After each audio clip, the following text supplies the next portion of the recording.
Preste bem atenção nesse texto. Eu gostaria que você colocasse toda a atenção possível nessa leitura aqui, ó. Escuta bem o que o texto está dizendo. Pense comigo por um momento no que o apóstolo João está levando para o final do seu evangelho. Olha o que ele diz.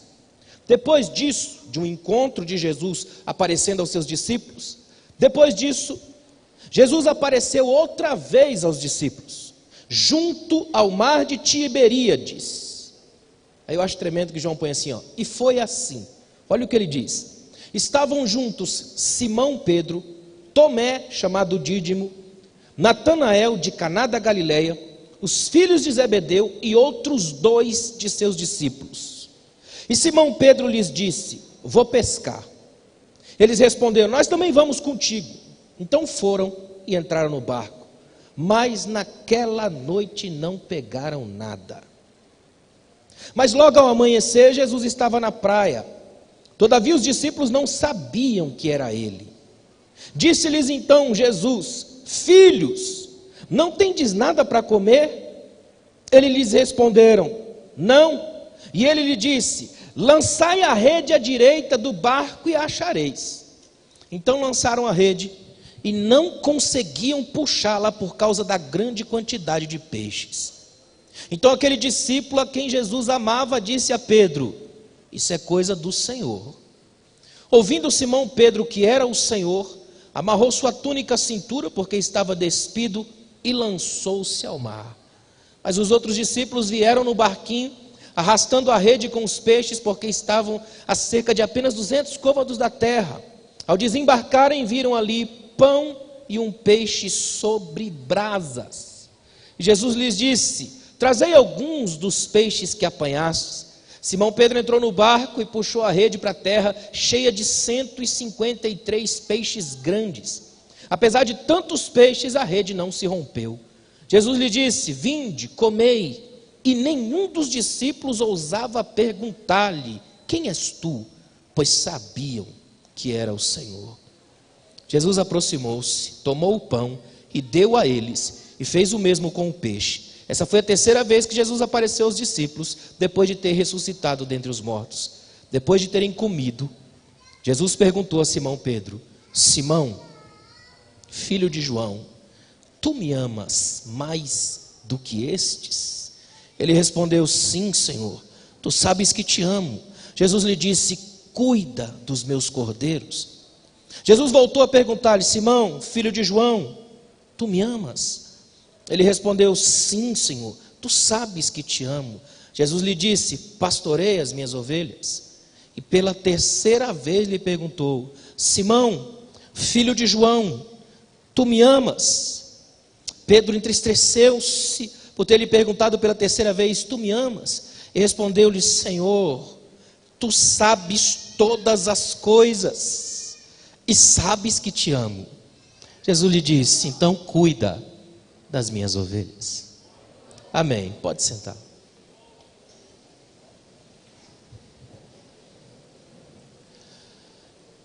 Quando eu recebi o tema deste congresso, deste ano, confesso aos irmãos que me alegrei com esse tema, identidade. Um dos meus livros que saiu muito, está esgotado, chama-se Identidade Cristã. É um texto que eu trabalho muito, gosto muito dessa área. Só que alguns dias atrás, eu pensando no que falaria aqui, Deus me deu uma mensagem estranha. Eu até falava com a minha esposa: é bem esquisito, não tem nada a ver muito assim com os caminhos por onde ando. Deus me colocou no coração para falar sobre o amor como identidade que escandaliza. E é isso que eu quero rapidamente aqui essa manhã falar com os irmãos, porque é algo tão forte. Eu gostaria muito, eu preciso agora muito da sua ajuda para poder entendermos tudo aqui, porque eu preciso criar uma ideia, e você tem que viajar comigo nisso, para poder chegar no final e a gente ter um entendimento. Ou seja, de propósito eu vou tentar amarrar a sua imaginação até o final, para você poder entender o que Deus tem a falar com você. Amém, irmãos? Então era como se a gente fizesse uma espécie de oração antes de começar, como um amigo meu fazia em São Paulo: Senhor, toca na minha língua, para eu não conversar com o meu irmão e não atrapalhar ele de ouvir a palavra. Aproveita que está no corpo, toca na bexiga, para eu não sentir vontade de ir ao banheiro e nem gerar a comunhão do banheiro, onde eu vou, nunca vou sozinho, eu levo 300 comigo. E aproveita, Senhor, e toca nas glândulas salivares para não sentir sede e não beber água. Já que o Senhor acabou de tocar, me faça sair daqui outro, para a tua honra e para a tua glória. Meus irmãos, eu queria a sua imaginação emprestada por um minuto. Olhe para mim.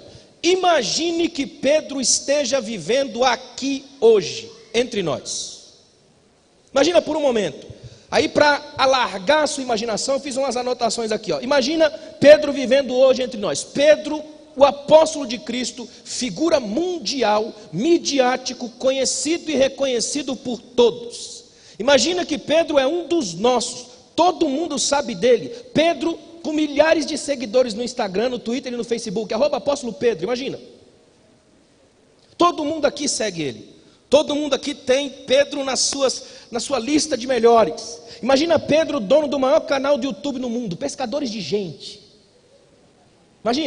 Imagina por um momento que Pedro, por exemplo, ele é dono do maior canal do YouTube do mundo, ele tem os melhores podcasts de todos os tempos, conversas com o mestre. Toda noite você ouve um, fala... Eu peguei um podcast de Pedro, onde é tremendo, conversa sobre o mestre, quando Pedro contava quando ele andou sobre as águas. Imagina por um momento, está todo mundo entendendo? Imagina por um momento, Pedro, apresentador do maior talk show do mundo. Imagina, face a face. Agora imagina, Pedro, dono de uma agenda superlotada, disputado por todos os congressos. Imagine que Pedro está agendado para pregar no encerramento da Umada. É glória mesmo, imagina, Pedro. Fosse Judas eu não dava não, mas Pedro é glória, irmão. Imagina, Pedro entre a gente. Pedro é dos nossos, irmão. Imagina, está todo mundo entendendo, imaginando comigo? Imagina Pedro aí, no grupo de WhatsApp dos discípulos, cujo administrador é Judas. Imagina que Pedro constantemente posta as fotos, alguns memes, selfie. Imagina selfie de Pedro na última ceia. É nós, estamos juntos, Senhor. Imagina que Pedro é um dos nossos. Pedro é o cara, está na mídia, tem um nome na boca de todo mundo, é celebrado, é respeitado, admirado, bajulado. Todo mundo quer estar com Pedro. A gente, quando tira foto com Pedro, posta TBT, só dá essa, eu e Pedro. Até hoje. Imagine que hoje de manhã, bem cedo, apareceu em todos os jornais uma manchete com letras garrafais: escândalo apostólico, Pedro nega Jesus. Imagina que foi agora, 25 de fevereiro, agora de manhã. Se você olhar no seu celular, está lá, alguém está falando: Pedro negou Jesus. Um cinegrafista amador postou um vídeo da tríplice negação. O vídeo viralizou, está todo mundo falando disso, é trend topic mundial no Twitter. Pedro nega Jesus, todo mundo sabe. As hashtags proliferam muito mais letais do que as pragas do Egito. Eu anotei algumas, por exemplo, Pedro traíra, eu já sabia, esses apóstolos. Acho que você está começando a pegar o espírito da coisa. Provavelmente você postaria também. Todo mundo corre para apagar as selfies que tinham com Pedro. Ninguém ousa declarar-se amigo ou simpatizante, ou muito menos fã de Pedro. Agendas canceladas, notas em todos os sites de fofoca, linchamento virtual, apedrejamento gospel, tribunal da mídia sentencia, culpado. Todo mundo começa a falar e mais ou menos as frases são essas aqui, vê se você concorda comigo. Esse aí nunca me enganou. Apóstolo é tudo igual. Esse daí não é aquele que andou sobre as águas? Mas gente, você viu o que aconteceu com aquele apóstolo famosão lá? Imagina que todo mundo olha e fala assim: rapaz, e eu recebi ele na minha casa uns tempos atrás aí. Pregou lá na minha igreja, irmão. A gente estendia as roupas e as fotos que a sombra dele dizem que curava. Aí alguém vai puxar a ficha e vai começar a dizer: mas ele era meio esquentadinho, ó, chegou a arrancar a orelha de alguns aí. Ele era meio nervoso, ele era do pavio curto. Aí a gente vem com explicações filosóficas e psicanalíticas para ele. Mas ele era cheio dessas coisas. Tem um detalhe que é assustador, que costuma passar despercebido das nossas análises sobre Pedro. Você já parou para pensar que Pedro foi além de Judas 3 vezes? Judas negou uma, ele 3. O erro de Pedro não foi secreto, foi público. Em João 18, 15 a 27, tem gente na hora que ele erra. Quando Jesus avisou que Pedro negaria, os outros discípulos estavam presentes. João 13, 37, depois da ceia, Judas saiu, Jesus avisa: na frente dos discípulos. Quando Pedro negou, tinha muita gente. Interessante que na restauração de Pedro, o texto que nós lemos, os discípulos nomeados estavam lá, nome por nome, João 21:2. Ou seja, tinha gente no anúncio, tinha gente no processo e tinha gente na restauração. A experiência cristã é comunitária. A queda acontece entre pessoas, a restauração também. Vou deixar uma coisa muito clara para vocês. Aqui na igreja não é um lugar onde todo mundo é perfeito e ninguém faz nenhum tipo de confusão. É aqui que nascem os escândalos e é aqui que eles devem morrer. É aqui que nascem os problemas, é aqui que Deus acerta as pontas. É aqui que a gente erra, mas é aqui que Ele corrige. É aqui que a gente cai, é aqui que Ele levanta. É aqui que a gente fracassa, é aqui que Ele nos dá vitória. Não é na internet, é aqui. Eu estudei durante um ano as ovelhas, o animal ovelha. Agora olha que interessante, tem uma coisa que me chama a atenção. As ovelhas têm diversos tipos de doença, inclusive nos olhos. Grande parte das doenças que atingem o animal ovelha atingem os olhos. Por exemplo, tem entropia, quando as pálpebras se dobram para dentro, ferem a córnea e ela fica cega. Tem diversos tipos de doença. Aí descobri uma coisa extraordinária. Todo tipo de doença dos olhos das ovelhas são curados à base do mesmo tratamento. Sabe qual é? Sal. Ovelha é simplesmente igreja. Sal é simplesmente igreja. Ou seja, crente doente não se trata em casa, se trata na igreja. É aqui que você vem, é aqui que Deus cura, é aqui que Deus trabalha, é aqui que Ele esfrega um no outro.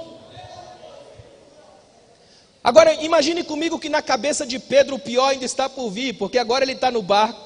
Jesus é quem está na praia e o inevitável encontro está prestes a acontecer. E eu acho tremendo o fato. Eu queria que você imaginasse, imagina comigo de novo aqui, ó. Imagina essa cena, os discípulos estão lá pescando, tentando, não pegaram nada. De repente eles estão chegando para a praia, já desistiram, passaram a noite inteira, estão arrebentados, moídos. Aí quando eles vão chegando perto da praia, tem alguém em pé. Eles vêm porque tem uma fogueira acesa, e isso é extraordinário. Antraquian, termo grego para brasas, só aparece 2 vezes no Novo Testamento.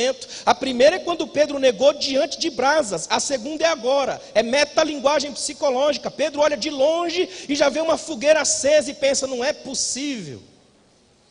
Aí esse ser que está atrás da fogueira, na beira da praia, grita para eles assim, ó: filhos.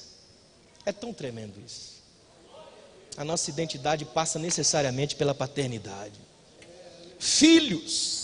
Tem alguma coisa para comer aí? Eu acho tremendo que Jesus, quando ressuscitou, toda vez que você olhar o Cristo ressuscitado do Novo Testamento, pode procurar que você vai achar uma refeição do lado. Acho que é por isso que crente come muito, ele segue o mestre. É um negócio tremendo. Ele acordou com fome. Onde ele vai tem comida. Ele vai a pé 11 quilômetros com 2 discípulos no caminho de Emaús. Quando ele chega lá, ele toma o pão. Nem fazia isso o convidado, era um anfitrião, mas ele está com fome. Agora ele chega na praia, a primeira pergunta faz, tem alguma coisa para comer aí? E ele já tinha pão e peixe, só que eles foram pescar, ele queria fresca, inteligente, é ou não é? O que Jesus está fazendo é belíssimo, Ele está mostrando para mim e para você como é que Ele entende um cristão. Ele acabou de fazer algo que ninguém faz, ressurreição. Imediatamente faz algo que todo mundo faz, comer. Ou seja, para Jesus você só é tremendo quando é comum. Você é extraordinariamente simples. É uma glória não amada, mas é uma glória depois de amanhã, lá na escola, na faculdade, na vida, onde Deus te colocar. Eu queria dar uma olhada rapidamente um pouco mais fundo com vocês. Vou cortar algumas coisas aqui porque tem pouco tempo. Mas essa problemática de Pedro também é nossa. Primeira coisa que me chama a atenção aqui é que Pedro tem uma negação do próprio discipulado. Acompanha comigo, imagina uma coisa que eu acho tremenda. No versículo 3 do texto que nós lemos, João 21, a Bíblia começa a nomear os discípulos, estavam todos reunidos. Eu queria que você imaginasse comigo o contexto. Jesus morreu, umas mulheres disseram aí que viram eles, mas na época não se acreditava no testemunho das mulheres. Fica aquela coisa complicada. Ele ressuscitou ou não ressuscitou? É de manhã, está complicado, cadê Jesus? Aí Pedro fala uma frase que para nós passa despercebida, mas no contexto é extremamente importante. Tenta imaginar essa cena comigo, ó. Todos eles numa sala fechados, ninguém sabe o que fazer. Aí Pedro bate na mesa e fala, quer saber? Eu vou pescar. E os outros falam, eu vou também. E o bom dessa frase é que dá para trazer para hoje, principalmente para Goiás. Eu vou pescar, Serra da Mesa, né? Olha o que ele faz, eu vou pescar, vou todo mundo. Os outros discípulos falam, nós vamos também. Agora imagina comigo aqui, ó. Um dia, Pedro jogou a rede, puxou, Jesus encostou do lado dele e falou assim, ó, vem comigo, que eu vou te fazer pescador de homens. Naquele dia Jesus deu para ele um horizonte de um discipulado extraordinário. Pedro, se você andar comigo, você vai pescar gente, você vai mudar o mundo, vai fazer história. Só que nesse texto, Pedro abandona o primeiro discipulado e volta para o outro. De pescador de homens, ele volta a ser pescador de peixes. Abandona a perspectiva do sobrenatural e abraça a miséria natural. Pedro volta a pescar peixe. A reversão do discipulado é a radicalidade do abandono. Pedro volta para o lugar das suas origens, para o lugar do seu próprio sustento, volta à independência. Tem um nome para isso: desistir. É aqui que Pedro desiste. É aqui que Pedro diz: tá, já deu para mim. Foi interessante enquanto durou, baita de uma aventura, tem história para contar até os tataranetos, mas para por aqui. Agora eu vou voltar a fazer aquilo para o qual nunca deveria ter parado: pescar. Eu sei fazer isso, vou jogar rede, vou puxar peixe, eu vou vender esses peixes, eu vou fazer alguma coisa, eu vou ganhar dinheiro, eu vou morrer velho e acabou. É isso aí, parou por aqui. A experiência foi boa enquanto durou, mas deu, eu paro aqui. Para Pedro, pescar agora é uma espécie de exercício duplo: é distrair e talvez distrair. Ele está pensando: se desse para eu dizer para aquele povo que eu conhecia ele, bem que eu diria, mas agora não dá mais. Eu vou voltar a pescar, não quero mais saber disso não. Só que eu acho tremendo que o mesmo Jesus, que já tinha ido a pé no caminho da desistência com 2 discípulos até Emaús, agora ele vai à praia da desistência por causa de mais um que decide abraçar o fracasso. Eu sou Pedro. Todos os dias eu olho para a cara do fracasso, eu anseio por independência, eu namoro a desistência, eu planejo umas férias na praia do abandono. Todos os dias eu tento: será que vai dar? Será que é mais uma vez? Se eu parar agora, ninguém vai sentir minha falta. Só que aí eu lembro que Hebreus 13:8 diz que Jesus Cristo é o mesmo ontem, hoje e eternamente. Ele ainda vai na praia do abandono, ele ainda anda na estrada da desistência. Queria deixar uma coisa muito clara a você aqui essa manhã: você não está aqui só porque é um evento a mais. Você não está aqui porque a agenda do carnaval do crente é isso aqui. Você está aqui hoje porque o Deus que anda nas estradas da desistência conhece o teu fracasso, sabe quem você é a portas fechadas. Ele sabe o que você é quando sai em ternos e gravatas. Ele conhece a essência e a estrutura do Pedro que a gente é. Pedro nega o próprio discipulado. Segunda coisa que me encanta, eu acho tremendo, é que Pedro tem que abraçar agora a difícil arte de encarar a própria arrogância. Tem um detalhe nesse texto, no versículo 15, que é tremendo. Geralmente, eu não sei se você já percebeu, mas o povo costuma usar essa frase sempre incompleta, sempre assim: tu me amas, só. Mas a primeira frase não é só isso. E precisamos ser fiéis ao texto. A primeira frase diz assim, ó: Pedro, tu me amas mais do que estes. É denúncia do texto. É Jesus dizendo: Pedro, você sempre achou que me amava mais do que qualquer um. E esse foi teu problema, nunca soube dimensionar o próprio coração. E coração é terra perigosa, ele engana a gente, irmão. Quem aqui nunca se achou X-Men? Coração engana a gente, irmão. A ideia do texto é bem isso aqui, ó: quando eu sou o centro da minha própria fé, então eu fracasso.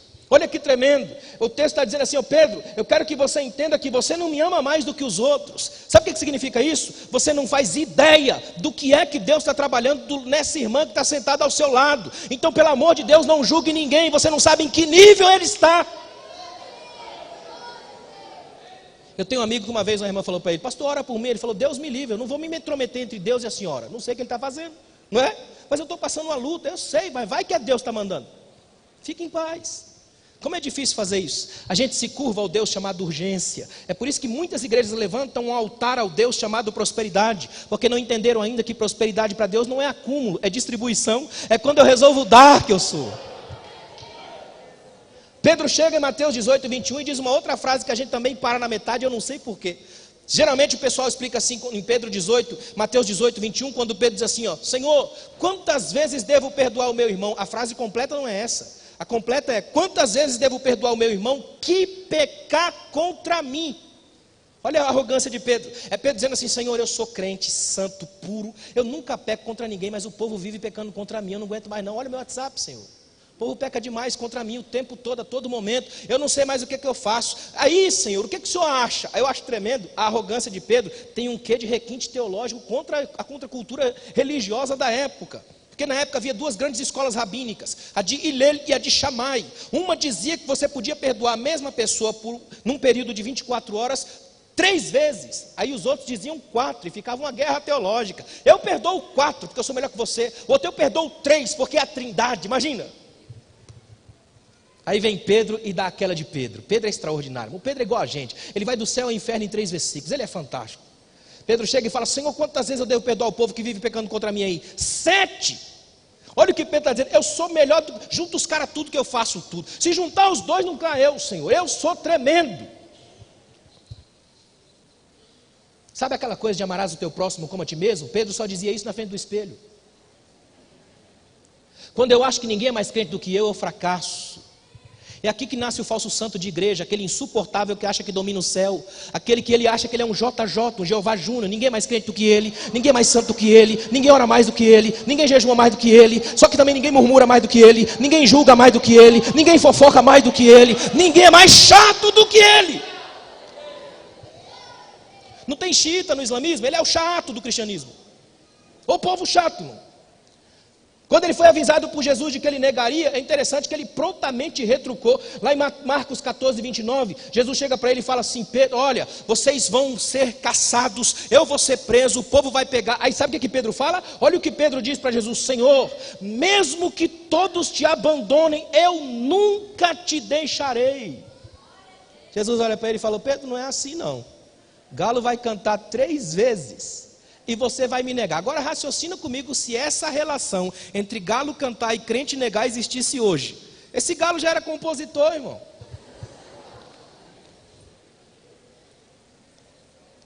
Quando eu acho que é o meu potencial que me salva, eu fracasso.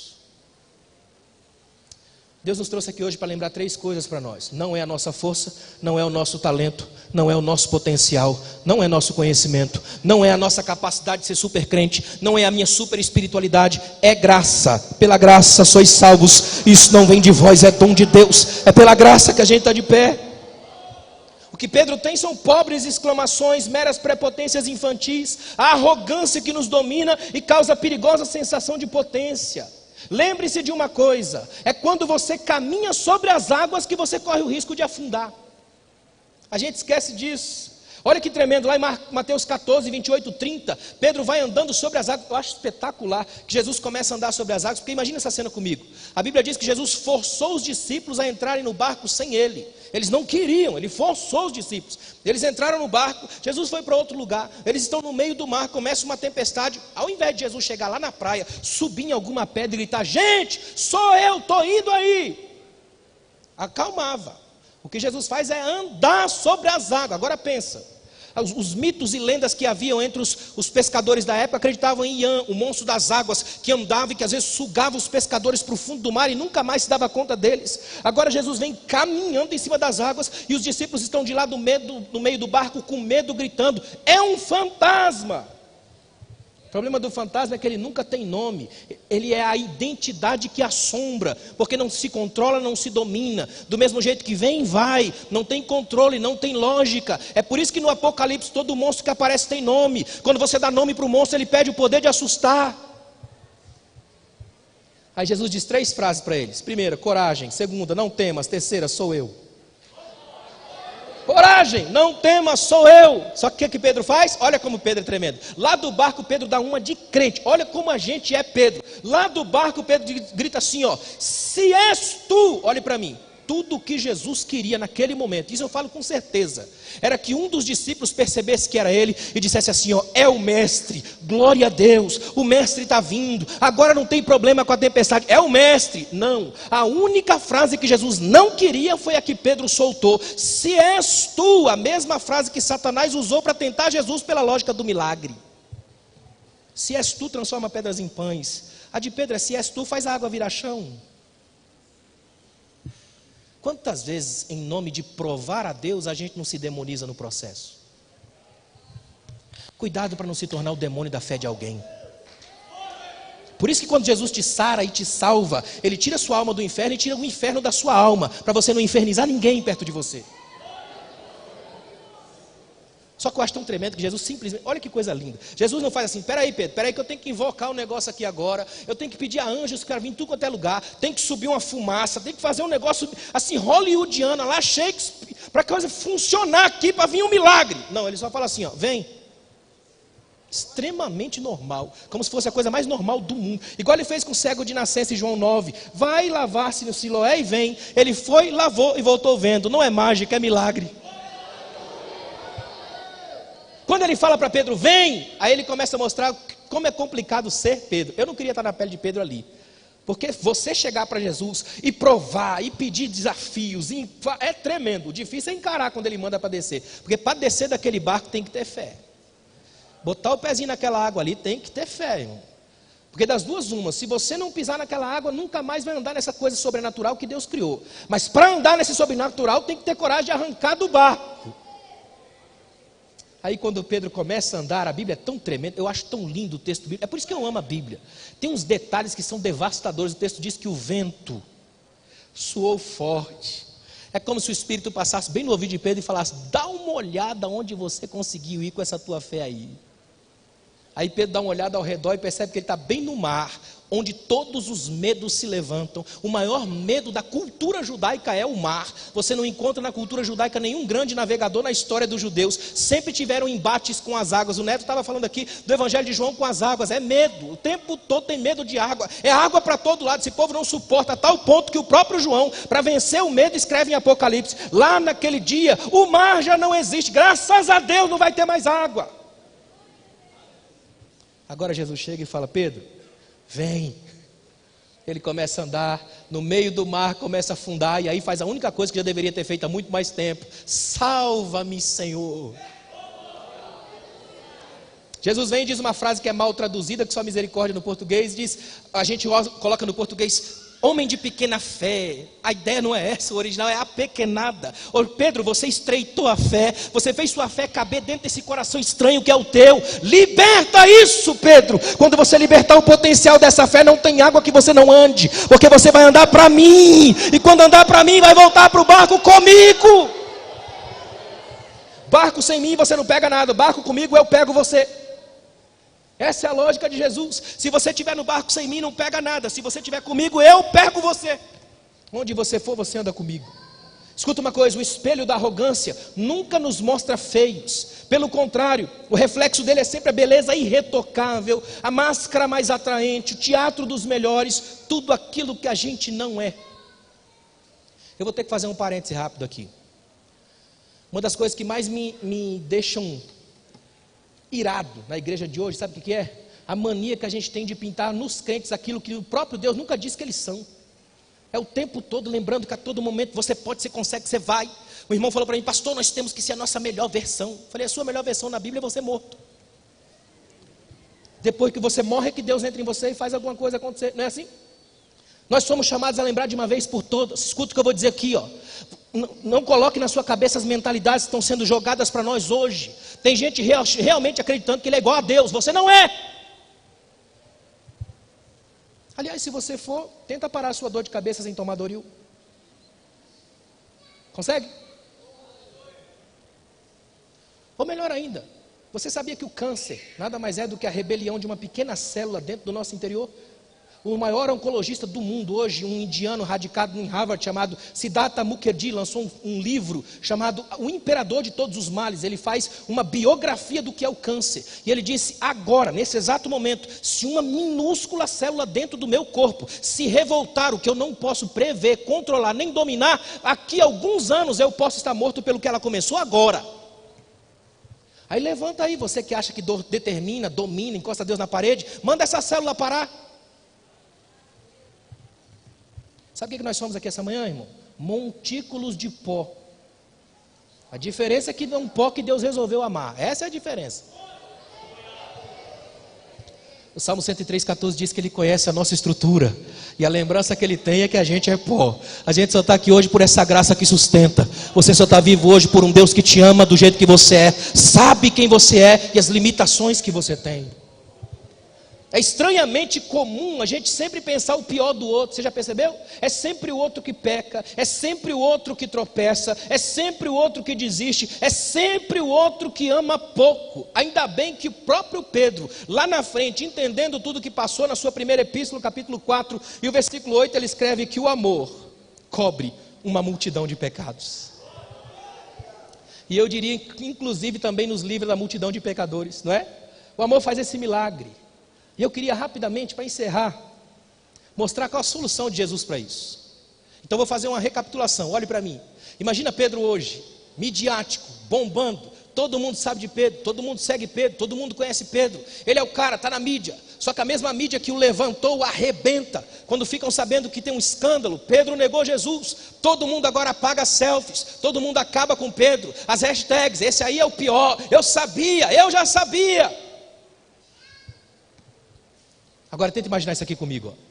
A solução para todo esse escândalo, toda essa confusão, cabe numa pergunta de Jesus. Eu queria que você agora olhe para mim, imagine isso aqui, ó. Os discípulos estão no barco, Jesus está na praia, Jesus olha e fala assim, ó, tem alguma coisa aí para comer? De lá eles gritam assim, ó, nada, não pegamos nada, a noite inteira e não deu nada. Aí o que Jesus faz? À direita do barco tem peixe. Eles jogam a rede. Isso que eu acho tremendo. Nenhum deles diz assim, ó, quem que é esse daí que chegou agora aqui, não estava com a gente aqui? A gente já jogou a rede em tudo quanto é lugar aqui. Eu não vou jogar a rede de novo não. Só que Jesus está lá e diz assim, ó, do lado direito tem peixe. E eles já viveram isso uma vez, então sabe, vai que a gente joga. Eles jogam a rede, sentem que é um milagre. Eu queria que você imaginasse e se colocasse na cena agora. Imagina por um momento, eles jogam a rede, quando seguram a rede, sentem os peixes. João dá aquela olhada para Pedro e fala assim, ó, isso aí é coisa do Senhor. É o Senhor. Imagina isso aqui, ó. Imagina que Pedro engole seco e pensa, e agora?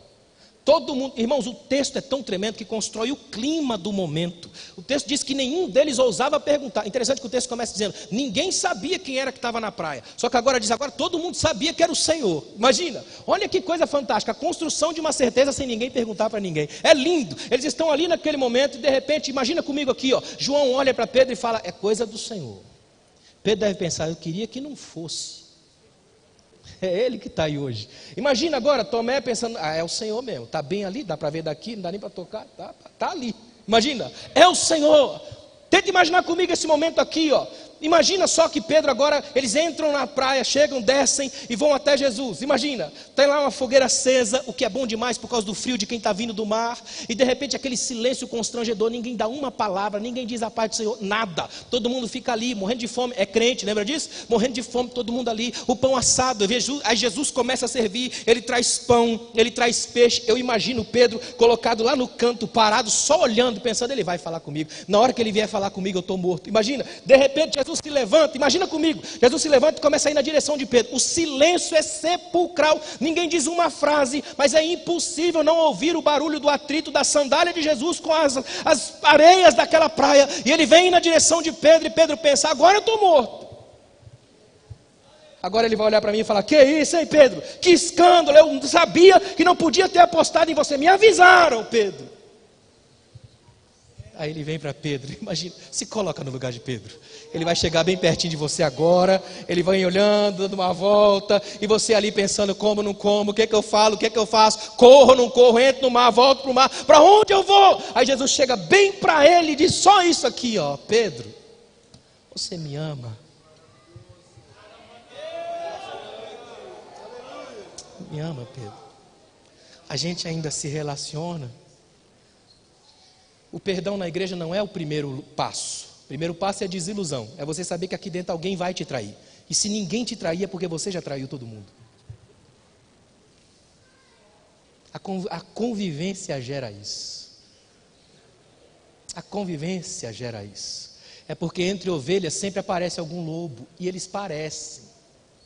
Escuta uma coisa aqui, ó. Jesus chega e pergunta, Pedro, tu me amas? Sabe o que é isso aqui?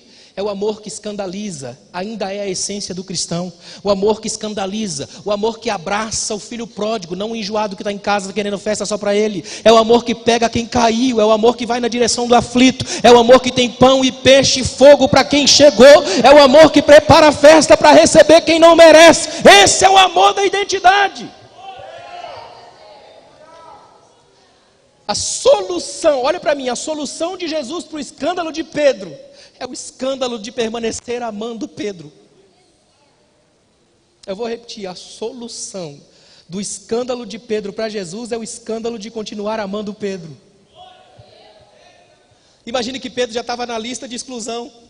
Imagina que Pedro já estava, ninguém mais queria, Pedro dizer, Senhor, olha, apagaram o meu nome, tudo quanto é lista, ninguém me liga 2 dias, ninguém mais, Senhor, cancelaram todas as agendas, Senhor, eu não sei nem mais se eu sou Pedro. Aí Jesus olha para ele e fala assim, interessa isso não, Pedro, só interessa uma coisa, você ainda me ama?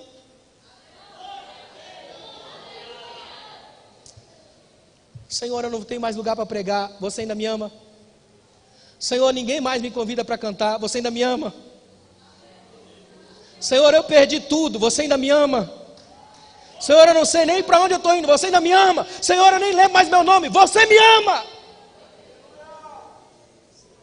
Jesus coloca como base de construção do futuro não o que eu fiz, mas o que eu posso fazer. Escute uma coisa aqui, ó, não é apenas um amor de palavras, mas é de atos. Eu vou dizer uma coisa que eu sei que isso aqui escandaliza a gente. Olha o que Jesus está dizendo para Pedro. Pedro, se você me ama, cuida dos meus cordeiros. Ó, para quem Jesus entregou o meu cuidado e o seu? Para alguém que tem provas triplas de fracasso. Ele está dizendo assim, ó, Pedro, eu não estou procurando um super-homem, estou procurando você. Eu não quero entregar a minha igreja na mão daquele indivíduo que acha que nunca pecou. É para você que já pecou, portanto vai abraçar aquele que peca. Você não vai julgar ninguém, você vai receber, vai curar, vai estar perto. Vem para cá, aprendeu a cuidar porque já foi cuidado, Pedro. Só quem já foi cuidado pode cuidar. Shakespeare escreveu que zomba das cicatrizes quem nunca passou pela mesma dor. Só aquele que já foi abraçado sabe abraçar. Só aquele que já passou fome valoriza o pedaço de pão. Só aquele que já foi julgado por todo mundo não julga ninguém. Só aquele que já teve a cara no chão e a bota dos carrascos na cara sabe o que é essa sensação. Quando ele se levanta, ele abraça qualquer um. Ele é livre pela graça de Deus, ele facilita a trajetória. Ele deixa que todo mundo seja livre perto dele. O amor de Deus não se mede pelo que eu faço, muito menos pelo que eu sou. O amor de Deus se mede pelo que Ele é. Como é que você ama, irmão? A palavra que Deus colocou no meu coração essa manhã é essa aqui, ó. Não interessa se você já desistiu. Não interessa se você está pensando em desistir. Não interessa se você já está pensando até em outras possibilidades aí secretas. Deus só tem uma pergunta para você essa manhã. Você me ama?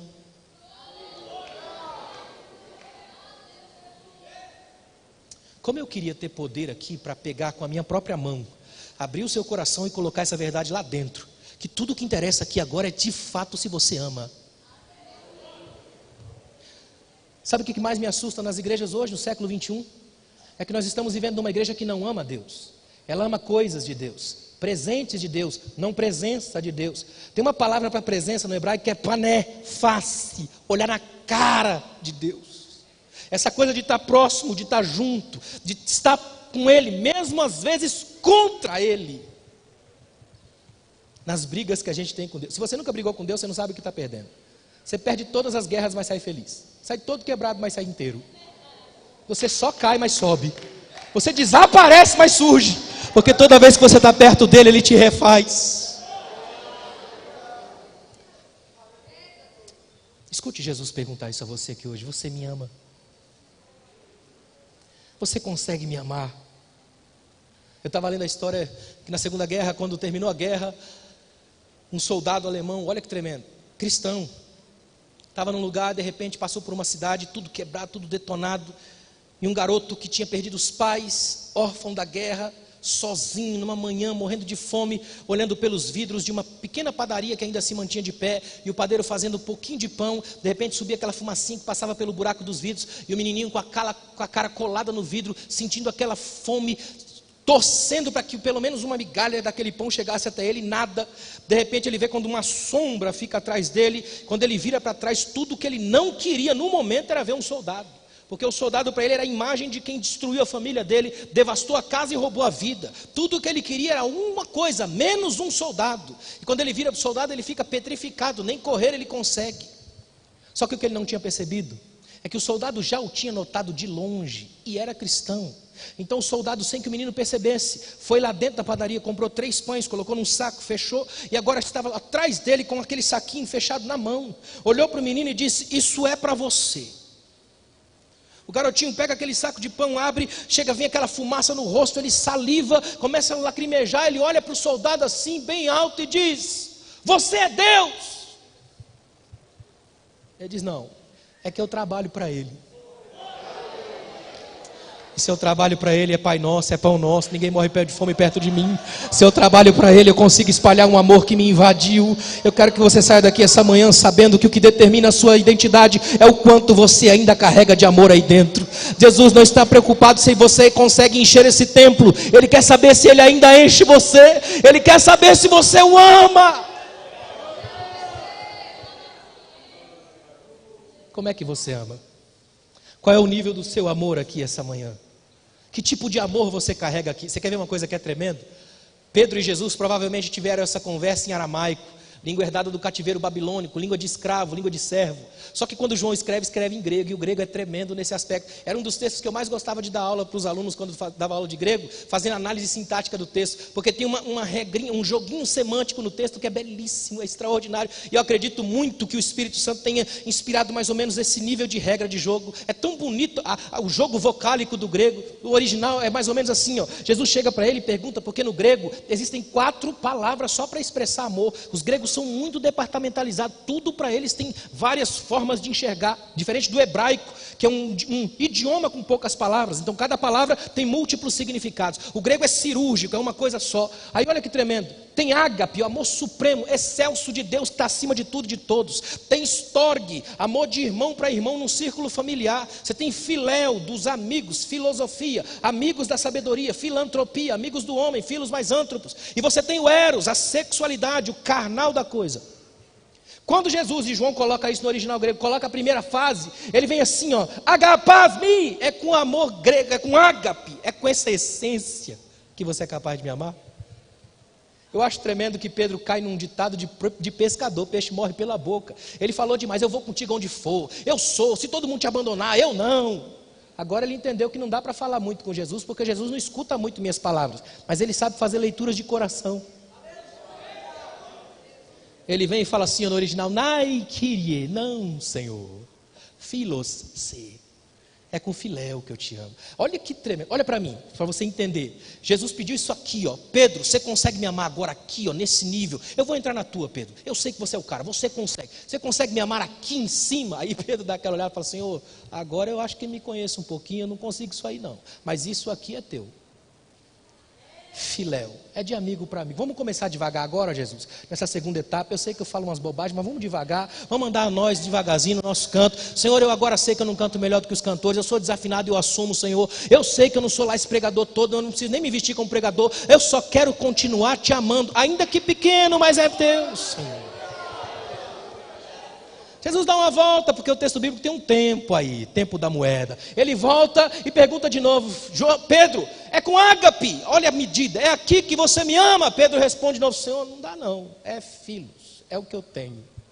É por isso que a terceira é tão tremenda. A tradução que eu tenho aqui diz assim, que ele entristeceu-se dele perguntar a terceira vez. O original grego, a sensação que dá é dele se sentir assim: meu Deus, eu não acredito que ele está fazendo isso. Sabe por quê? Olha o que ele faz. Na terceira pergunta, olhe para mim, para você vibrar. A terceira pergunta, ele chega para Pedro. Imagina isso aqui, ó. Pedro está ali no canto pensando: agora já deu. Eu fracassei 3 vezes lá atrás, com mais 2 agora já são 5. Eu estou perdido. Eu vou bater 70 vezes 7. Esses dias teve um pastor que pregou um sermão que eu amei, o tema do sermão: trago de volta seu futuro em 70 vezes 7. É verdade, é o perdão. Aí de repente, olha que tremendo, Jesus vem para Pedro de novo, Pedro lá parado, ele chega bem no ouvido de Pedro e diz assim: ó, Pedro, Philos me, é com filéu que você me ama. A terceira pergunta muda tanto Pedro que ele nunca mais é o mesmo. Porque Jesus não chega na terceira vez e pede de novo o ágape lá em cima. Na terceira vez ele pede o filéu, ele iguala a medida. Ele chega para Pedro e diz assim: Pedro, eu sei que você não consegue vir aqui, ó, mas eu consigo ir aí. Você não chega na minha medida, mas eu chego na sua. Você não faz o que eu faço, mas eu faço em você. Você não me olha daqui, mas eu não te perco de vista. Você não pode, eu posso. Você não é, eu sou. Você passa, eu permaneço. Você morreria, eu te dou vida. Vem para mim, Pedro. Sou eu, Pedro, não é você. Você não chega na medida de Deus, mas Ele chega na sua. Às vezes eu fico pensando, esses dias eu lembro que encontrei com um amigo meu que é cantor, grande cantor, famoso no Brasil todo aí. Aí a gente se encontrou num desses aeroportos da vida. Ele foi meu aluno de teologia. Aí um dia ele chegou e falou assim, num dos aeroportos que a gente encontrou, estava numa conexão lá em Guarulhos, e ele falou: professor, deixa eu te fazer uma pergunta. Eu vou cantar hoje à noite num congresso grande e tal. Aí eu te encontrei aqui, me deu uma ideia. Falou para mim, me deu uma ideia. Você é meio doido, então me deu uma ideia. Aí ele falou para mim: olha, eu queria que hoje, quando eu for cantar lá, eu fizesse de verdade diferente essa noite. O que você me diz? Eu falei: bom, já que você falou de loucura, eu gosto quando você propõe essas coisas aí, porque é da minha área, né? Eu falei para ele assim: vamos em Isaías 6, que o pastor Neto falou aqui, ó. Isaías 6, lembra de Isaías 6? Falei para ele assim, ó: eu conheço você, sei que você vai chegar lá hoje à noite, quando te abrirem a oportunidade, você vai pegar seu violão, vai começar a tocar e cantar, e você canta muito bem, eu sou seu fã, você sabe disso. Porém, já parou para pensar que essa janela do céu que Isaías viu ainda é a mesma, porque o céu não precisa de mudança como a gente? Lá tudo está estabelecido, não tem tempo lá. Esse exato momento os serafins estão cantando a tríplice santidade dele: santo, santo, santo é o Senhor dos exércitos. Olha aí, Kadosh, Kadosh, Kadosh, está lá toda hora. Agora imagine, eu falei para ele, que hoje à noite, quando você subir naquele púlpito e pegar o seu violão e começar a cantar, o que é que vai fazer com que Deus deixe de ouvir cântico de serafins para escutar você? Aí ele falou: mas aí você me arrebentou. Eu falei: agora canta. Deus gosta de ouvir o caco dos cacos batendo no outro. Só Ele sabe o som que emite daí. É quando eu não sou que eu me torno. É aqui que eu entendo a graça que me abraça, que me refaz. Eu não canto porque eu sou bom, eu canto porque a graça me dá liberdade para cantar. Fica de pé, por favor, eu quero orar com você.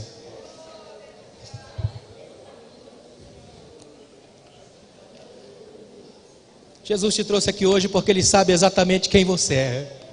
O amor é a identidade que escandaliza. Eu quero que você saia daqui hoje convertido a esse nível de amor, corações convertidos uns aos outros. Sabe o que significa isso? Que essa mensagem só vai ter valido a pena se agora, quando você sair daqui, você for na direção daqueles que você não vai com a cara e abrace, daqueles que você não gosta, mas abrace. É aí que a gente entra. A Bíblia diz que Jesus está entrando numa cidade. Eu queria rapidamente fechar com isso aqui. Olha para mim, imagina aqui, ó. A Bíblia diz que Jesus está entrando numa cidade. Aí vem saindo da cidade, na direção dos discípulos e de Jesus, 10 leprosos. Imagina a cena, irmão. Sinceramente, eu tenho certeza que Jesus teve que segurar para os discípulos não correr, porque eu correria. São 10 leprosos, irmão, abriu a porta do inferno. Imagina, 10 leprosos. É o pior tipo de imagem que se tinha na época. Era o banimento, aquela coisa do pecado, da lepra, vindo na direção de Jesus. E o interessante é que um deles era samaritano. Ou seja, na hora de conviverem juntos, na alegria não convivem, mas na tragédia estão juntos, porque a tragédia une.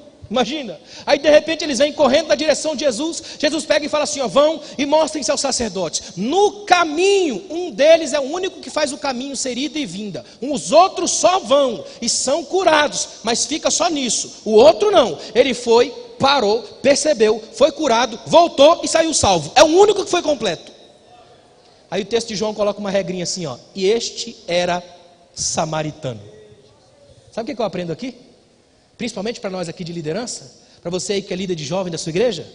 Se você estiver envolvido com Jesus, trabalhando para Jesus, saiba, esteja preparado para a ingratidão da maioria. Só quem volta é um, e aquele que você não gosta. É ele que volta para te abraçar, é ele que volta para dizer que valeu a pena, é ele que volta para andar com você, é ele que volta para celebrar, é ele que te abraça e fala: obrigado porque você não desistiu de mim. Jesus está dizendo para alguém aqui hoje: Pedro, eu sei que você fracassou, mas eu estou aqui hoje porque eu te amo. Eu só quero saber se você ainda me ama. Você ainda me ama. Você ainda é capaz de me amar. Você ainda é capaz de me amar. Obrigado, Pai. Obrigado, Senhor.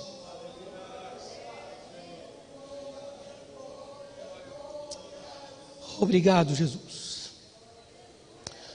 Porque apesar de mim, o Senhor ainda ama. Nós somos colecionadores de fracassos, mas o Senhor ainda nos ama. Nós erramos, mas o Senhor ainda nos ama.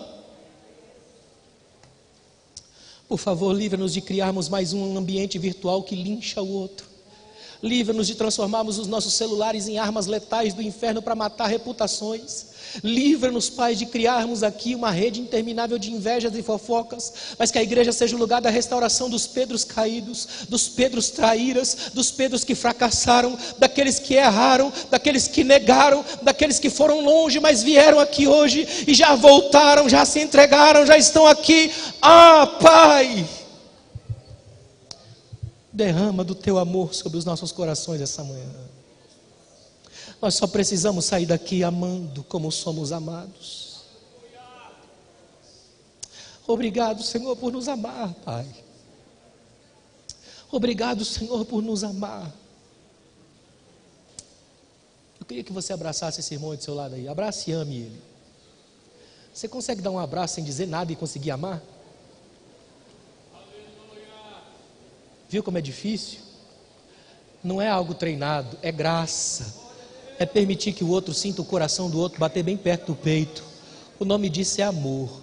Uma coisa que você não vê, não domina e não controla, mas que é a natureza de Deus revelada em nós e colocada no nosso peito. Que você saia daqui hoje amando esses irmãos. O desafio do céu para você passa por esse irmão. Que você não seja aquele que vai jogar todos os podres dele na internet, mas vai ser daqueles que vai colocar toda a luz da vida dele no mais alto farol, para que a cidade, a internet, o mundo saiba que a Almada é lugar de amor, é lugar de restauração, é lugar de colocar de pé, é lugar de vida, é lugar de levantar, é lugar de abraçar, é lugar de restaurar. Que você saia daqui vivo. Uma vez perguntaram para um grande escritor, um dos maiores de todos os tempos, chamado Albert Camus. Perguntaram para ele assim: por que o senhor não escreve um livro, um tratado sobre a moral? Ele disse: eu até escreveria, ele teria 100 páginas o livro, mas 99 delas eu deixaria totalmente em branco, porque na última página eu escreveria: o único dever do homem é amar. Obrigado, gente. Deus abençoe vocês. Aleluia, Jesus. Rapidinho, o pastor Bertier vai estar orando para encerrar. 17 horas, queremos que todos vocês estejam aqui com mais um. Amém? Pastor Bertier. O um é o convidado, viu? Estaremos então orando. Estaremos indo para o almoço às 17 horas. Estamos aqui para o fechamento do grande congresso. Pastor Alain, muito obrigado. Os demais convidados, os demais preletores. Deus abençoe cada um de vocês que vieram participar conosco desse grande congresso Almada. Oremos todos juntos. Maravilhoso e eterno e bendito Pai, te louvamos e te agradecemos pelo andamento, Senhor, desta grande festa. É o Senhor que está no controle, é o Senhor que está orientando e dirigindo tudo que aqui vem acontecendo desde a abertura. Pai, abençoa a juventude que vai para o almoço e estarão, Senhor, voltando aos lares, preparando-se, organizando. Às 17 horas estaremos entrando aqui para nós fecharmos essa grande festividade, se o Senhor Deus permitir. Pai, fica conosco, nós oramos em nome do Senhor Jesus Cristo. Amém. Deus abençoe, bom almoço a todos vocês.